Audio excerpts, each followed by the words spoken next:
It's September 26, 2016. My name is Tyler Campbell, and I'm conducting an oral history with Joel Strack of the Orlando Gay Chorus.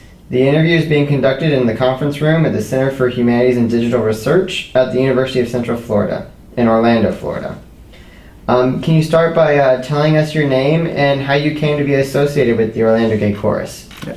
My name is Joel Strack, and I actually have the distinct position of being one of the founding members of the Gay Chorus, and even sort of before the Gay Chorus, when it was still in its idea state, I had a gay cousin, still have a gay cousin, Nardi, and Nardi sang with the Boston Gay Men's Chorus. And the Boston Gay Men's Chorus was going to a gala festival. And gala is the Gay and Lesbian Association of Choruses. And they did at that point a festival about every 3 years. And so they were doing their gala festival in Seattle, and Nardi asked if I wanted to join him so he had somebody to hang out with while they were in Seattle. And I said, sure. Got set up with tickets and everything.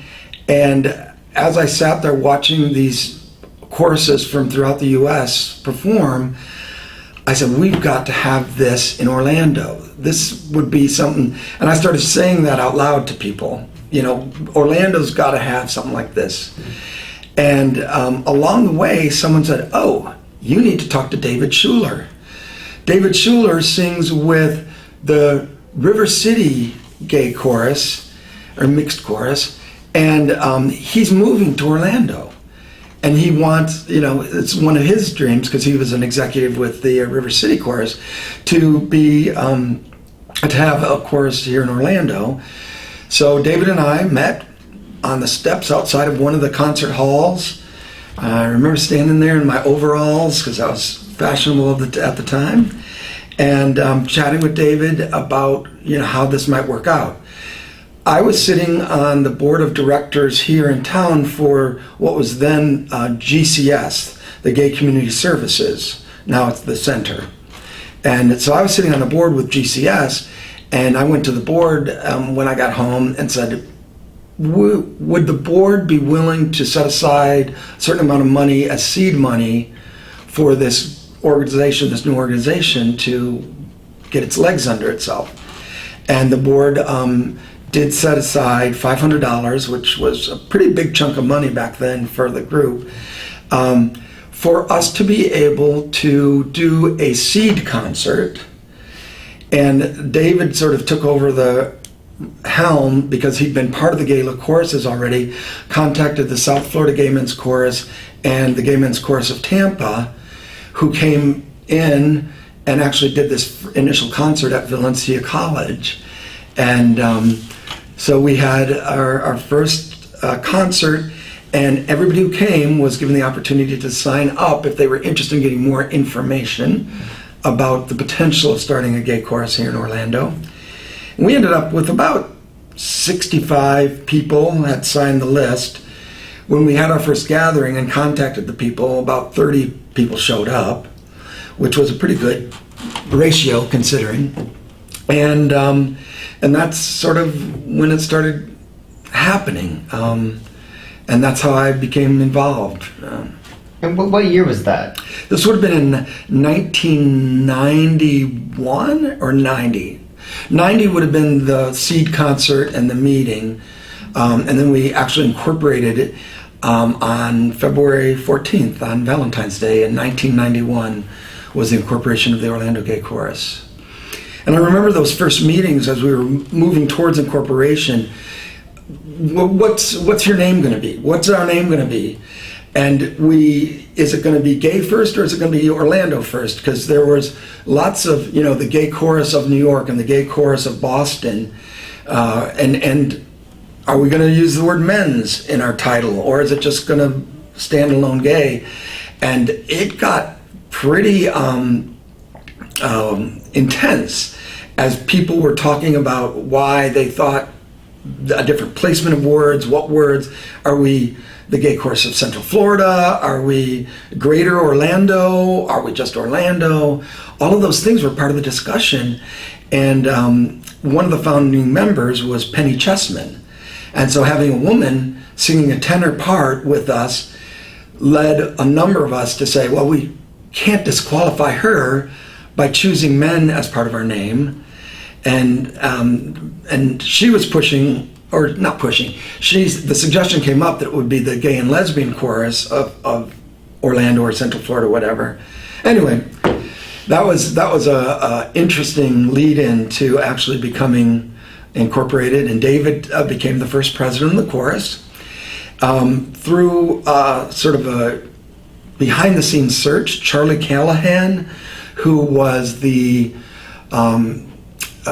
composer in residence at Rollins College, was contacted, and he became our first director, which was a coup for us. He was a classic music person that was world-renowned for his organ music. He would go and travel through Europe playing organ concerts. Interestingly enough, because of that and not working with vocals so much, his style of directing was a little bit different than what we've currently got and what we have since then. The first accompanist was Terry Thomas, and he then became when Charlie left, I believe he became our second director. And then Terry came back and became our emergency director. At one point, one of the directors had decided, I'm done, or they had to move, or whatever reason, we needed a director on the fly, and Terry came back to us, and so he's sort of our little angel savior director. And over the course, we've probably had 9 to 12 different directors over our 27-year history. A broad variety of individuals with many different skill sets that they brought to the table. And I think it's one of the things that made the chorus really strong was that this person, Aubrey focused on production. He came from a musical theater background. So suddenly we were doing costumes and sets and surprise moments and not just standing and singing. Epsilon Figueroa came to us, and he was an accompanist, but he was sort of a new agey guru type guy from Canada. He was living here with his later to be his husband. They moved to Canada because his husband couldn't stay here, or he couldn't stay here, so they both moved to Canada. Now they live in Hawaii, happily married. Love how things change in the world. But Epsilon brought a healing and a empowerment sort of spirit to the chorus that was needed at that time, because we'd had a unfortunate experience with a director just prior to Epsilon. So every director sort of brought in their own gift and made the chorus that much better. How was the chorus received in the community in that early period?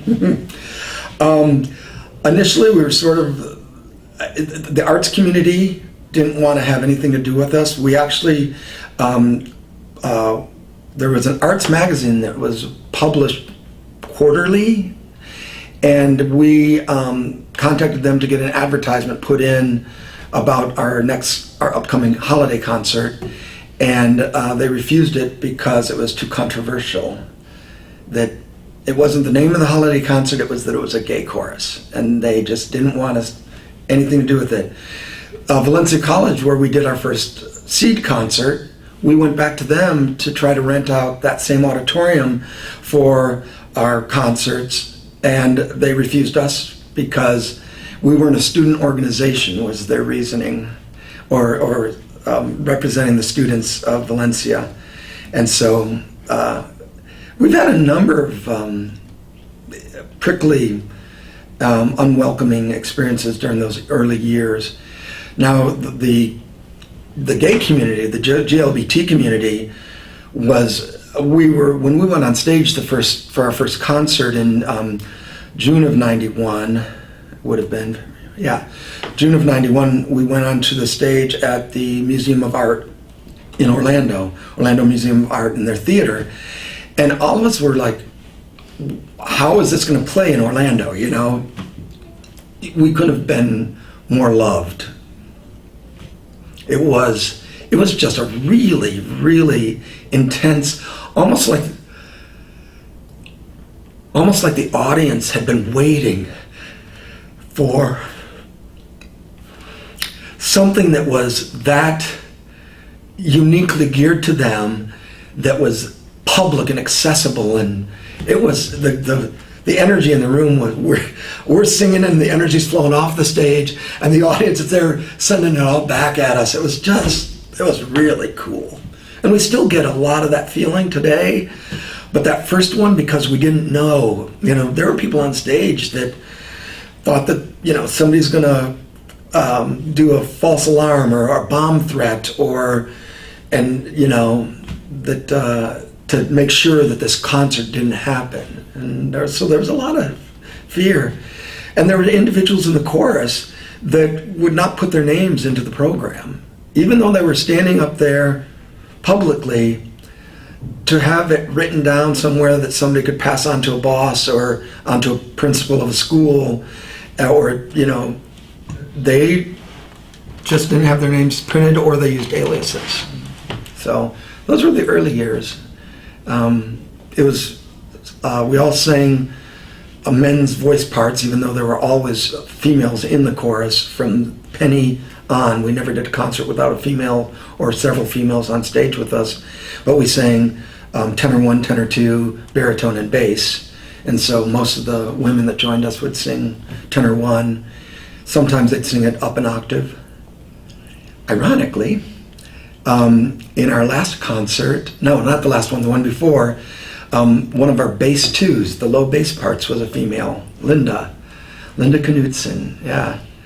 I was the section leader at the time, and sitting next to her during rehearsal, and I took a bass 2 part because we were just shorthanded, and so I said, and I'm sitting next to Linda, I'm like, you hit those notes way better than I do. Have you ever considered joining the bass 2 section? She's like, oh, okay. So she became our low bass, one of our low basses. How have you if you can describe the change and maybe the reception in the community over the course from when you first started to maybe this year? Has that relationship with the community changed, and kind of in what ways? Yeah, definitely changed. And part of it was that as the gay and lesbian community in Orlando came out, the arts community started recognizing us not as a key element or a gem within, but part of the tapestry of art organizations here in Florida. The audiences, interestingly enough, our audiences are, when they do the demographic studies, our largest segment of audience members are straight women over the age of 60. And again, I think it's due to the outreach and then the changing nature of how people perceive the gay and lesbian community. We've gone through, depending on who the director is, we've gone through different phases of being a little more campy or a little more serious. And I think that adds to the totality of what people perceive us to be. And that's not just, we will do the number of men in tights with the Sugar Plum Fairies being the big old bears coming across the stage, dancing in their tutus, but it's one piece within the whole concert. So we'll be self-effacing and joke and be campy, but it's not all we have to offer. And I think the community's responded. Probably the biggest change we had during that time was going from being a men's vocal group to a mixed vocal group, which we are now. It's soprano, alto, tenor, bass. And because we kept promoting females joining the chorus, one of our presidents, Rob Knoll, it became his mission to have more women in the chorus. And so he did a lot of outreach, and effort to try to get more women. But at a certain point, how can you have women that normally sing soprano having to sing tenor? It's hard, it's not enjoyable for them.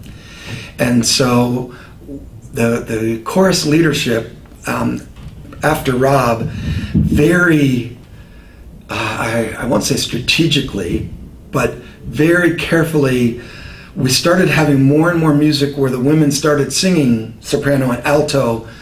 It was 2 pieces in this concert, and then it was 4 pieces in the next concert.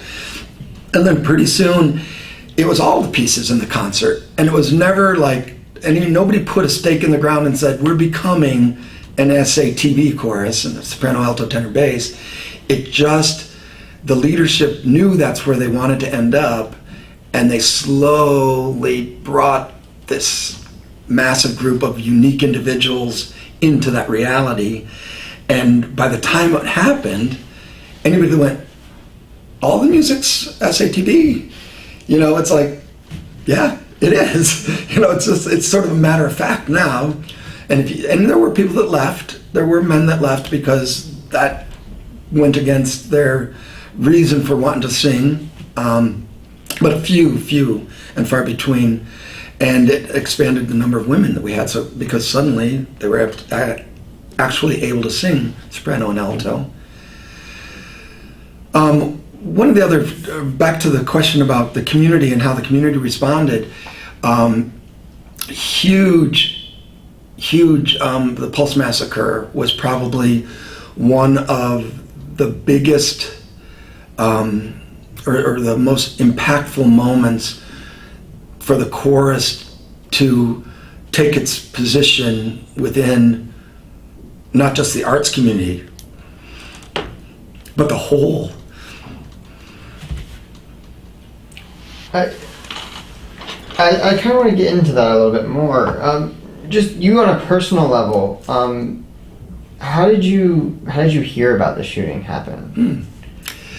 I am retired, and so I was sleeping in on a Sunday morning, and it was probably 10:30 or so, and I turned off my phone when I went to bed because my friends have a habit of deciding to send pictures and comments at 12 at night and 1 in the morning. And so I had the phone off, and I turned my phone on, and there was just a Rolodex of folks that had sent text messages to me. And are you okay? Are you there? Is there? And I'm like, this is really odd. Why in the world?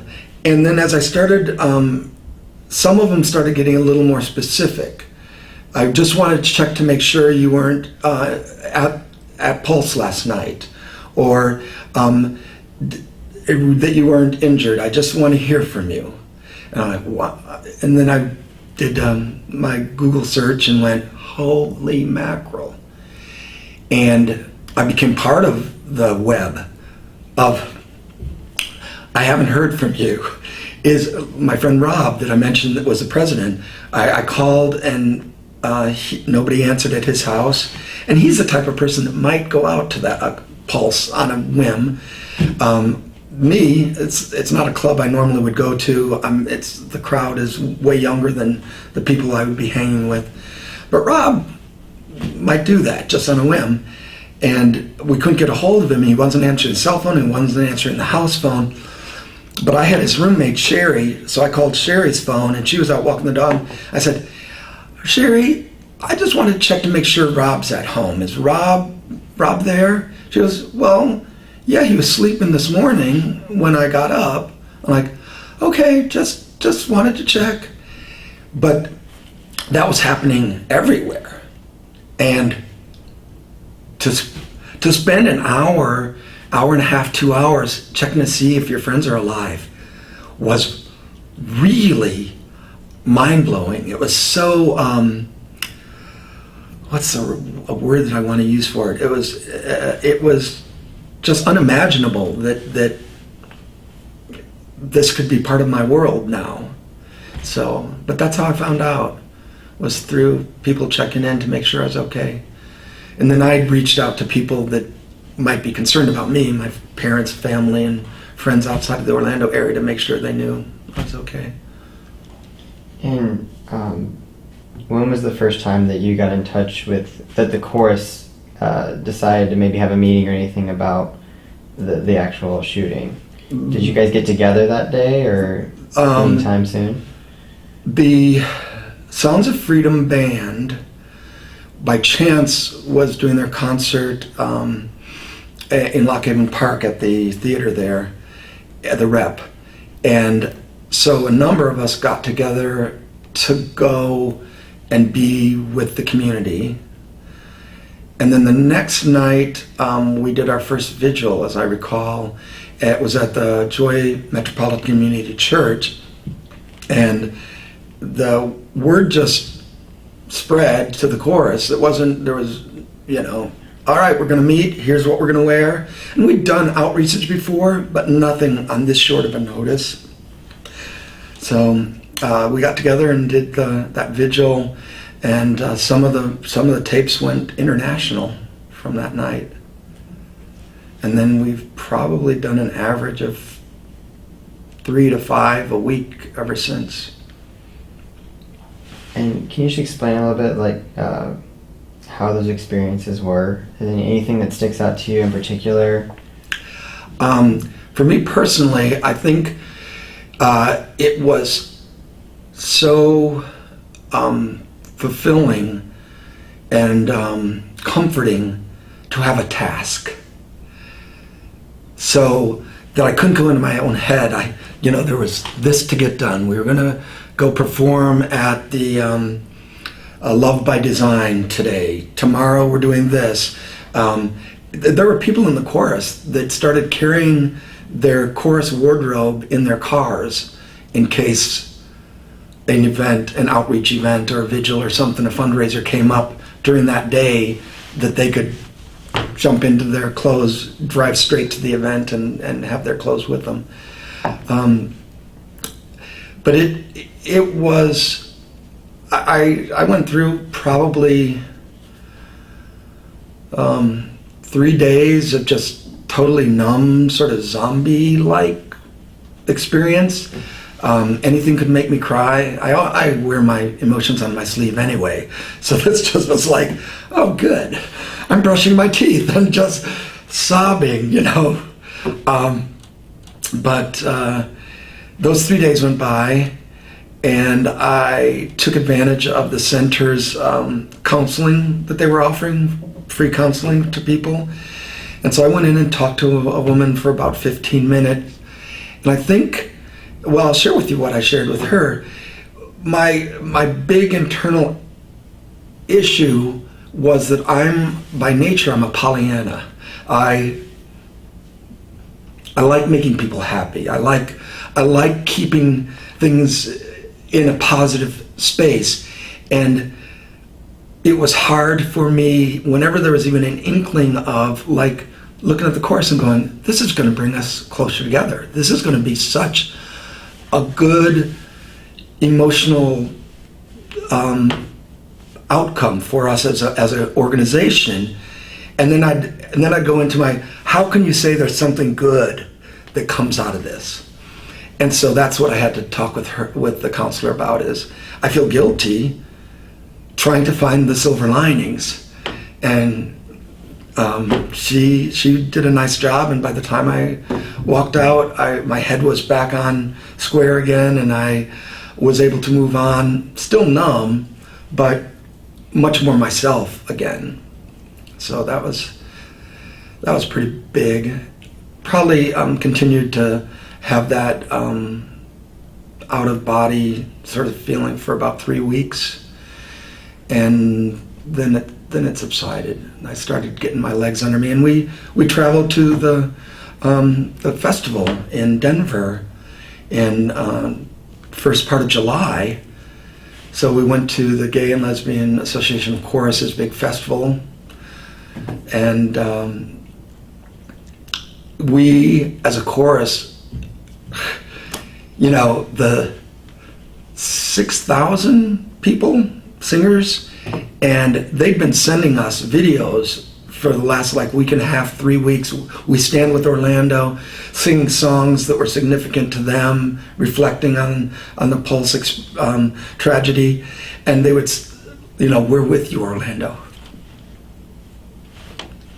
And a lot of it, because it was chorus to chorus, was directed right at us, not just the community, but fellow singers. And so when we got there to Denver, the outpouring of affection and I made the joke, I said, at this point we could go on stage and all of us burp in unison and the crowd's gonna go crazy, you know, because we could do no wrong at this point. And that wasn't necessary in the end. But to be there was so healing to so many of us, I think, because it was such a clear program that had been put out for us. You know, you can attend this block of concerts or this block, and this is where we're going to get together for this party, and you got to focus on that instead of on doing another vigil. We did get our wonderful moment on stage, and it was amazing. It was amazing, yeah. And our director, James Rohde, did a little speech in towards the end of it that described sort of what our experience was as a chorus, and then wrapped it up with inviting the theaters weren't big enough to hold everybody, so you'd have concerts running simultaneously, but we had probably 3,000 people in the theater we were in, and James invited him to join us. Our final piece was You'll Never Walk Alone from Man of La Mancha. And so, 3,000 other singers. And even some of them wrote on the webpage for the gala choruses their experience and shaking and feeling weak in the knees and the emotional, that if they hadn't been there with their brothers and sisters in song helping hold them up, they would have crumbled.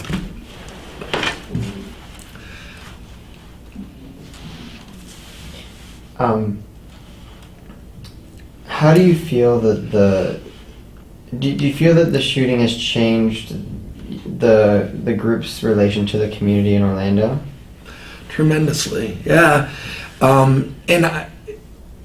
Because of our exposure, I think, as much as anything else.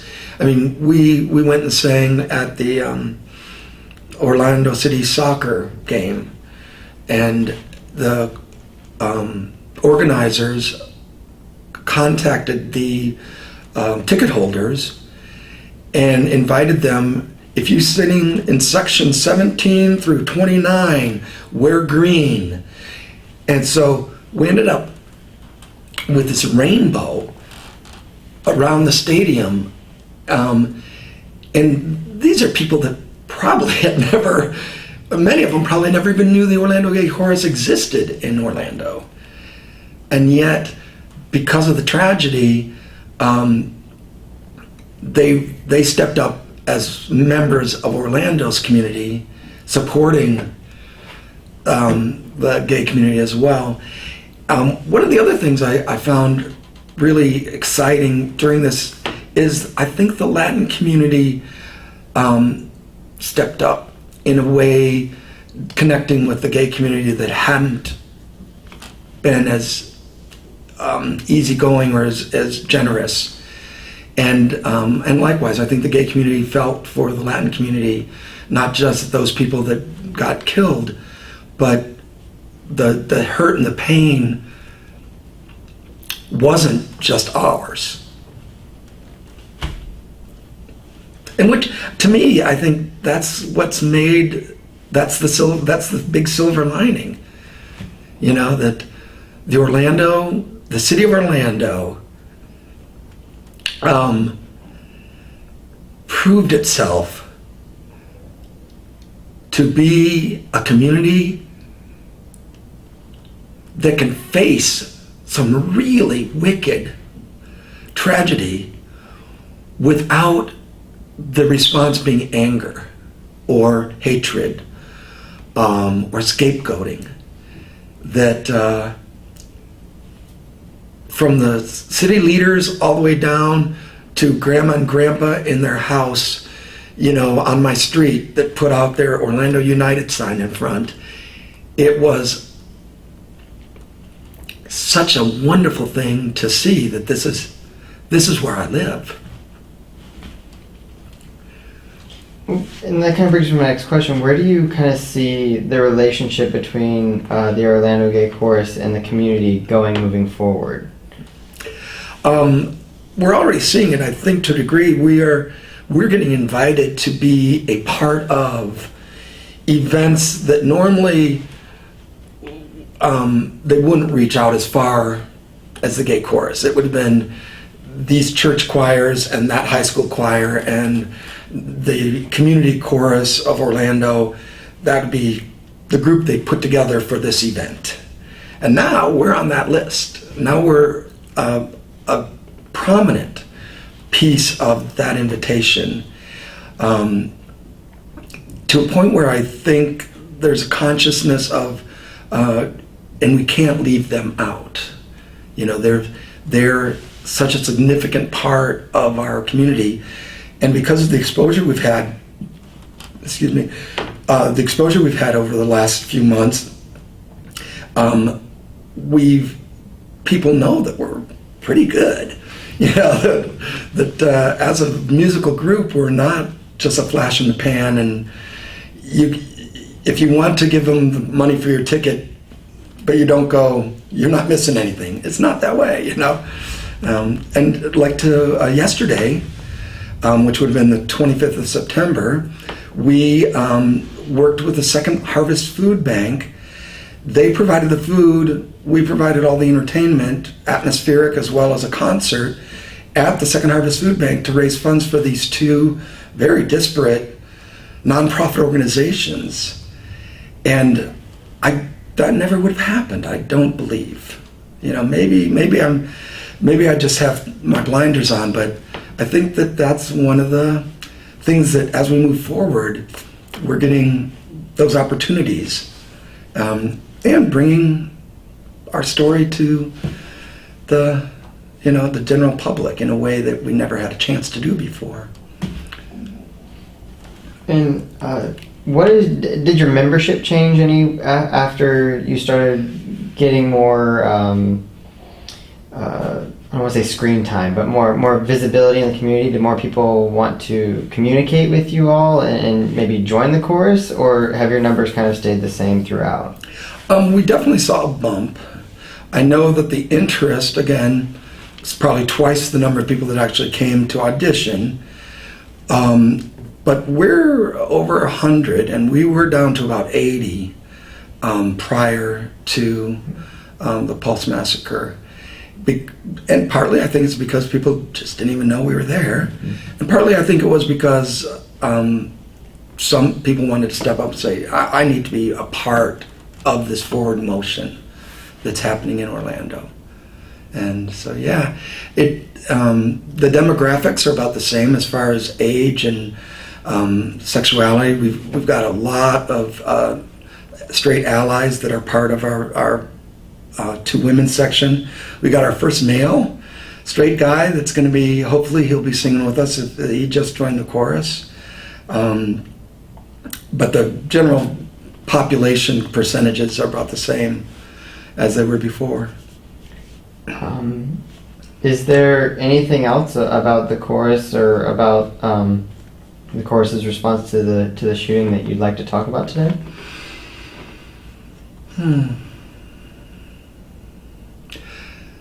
I think, well, I was at a point in my history with the chorus after having sung with them in every concert for 26 years, I was ready to quit.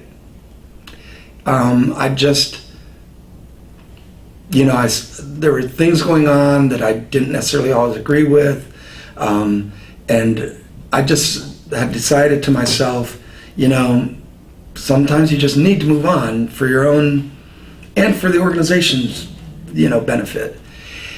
But and there was another person in the chorus I know for a fact was in that same space. And after becoming such a valuable entity in the community as a chorus and doing the vigils and doing the fundraisers and help. We started using the Love, Hope, and Healing, the ambassadors of Love, Hope, and Healing.